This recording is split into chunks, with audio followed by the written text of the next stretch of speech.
On the 25th of January in 1788, the British first arrived in the Sydney Cove.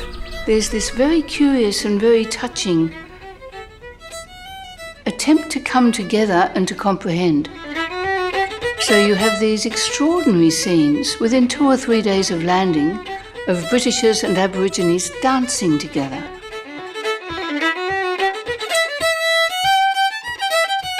They brought many things on their ships, but they also brought with them an illness. They carried flu and chickenpox, and this illness spread very quickly to the Aboriginal people, so that within just a few years, most of the Aboriginal families around Sydney had died. Just 30 years later, the first European landholders came to Wyong. That was about 1825.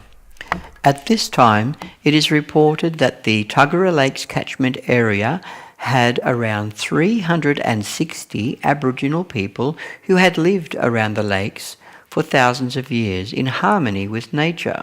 But by 1840, almost all had died from virus or left the area.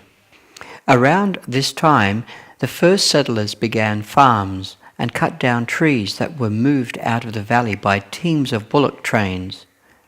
Wood was then taken to Sydney by boat, and when the wood was gone, farms for meat and grain production remained. In 1887, the railway opened. This led to a boom, with wood and farm produce not only being sent to Sydney, but all over Australia and even overseas. By the 1920s, the wood industry of the lakes had slowed down and was replaced by farming. By 1930s, fishermen delivered their catch to be taken by train to Sydney. And during this time, many people came to the Central Coast for holidays. It would take a full day from sunrise to sunset to travel to Tuggerah from Sydney.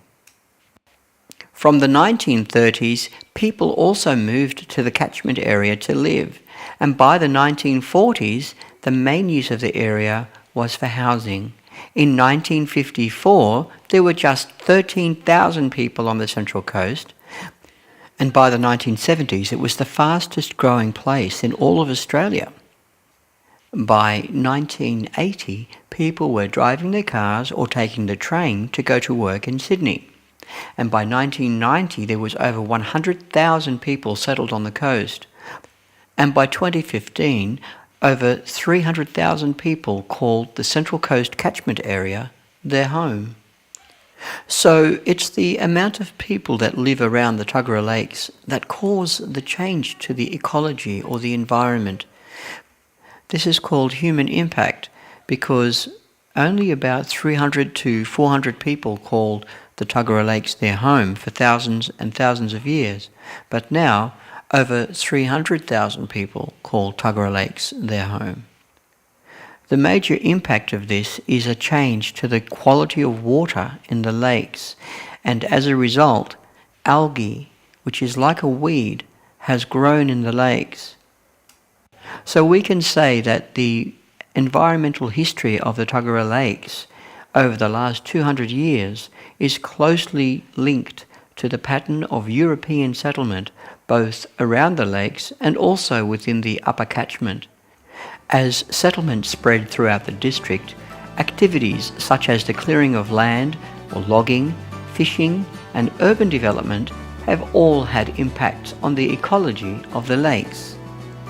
And so it's up to us, and it's up to you, and it's up to the children and the mums and dads and all the people who live around the Tuggerah Lakes to do the best we can to look after this catchment area, because we call this home, and this place, which is our home, needs us to keep it special and important for all the animals and life that live around here.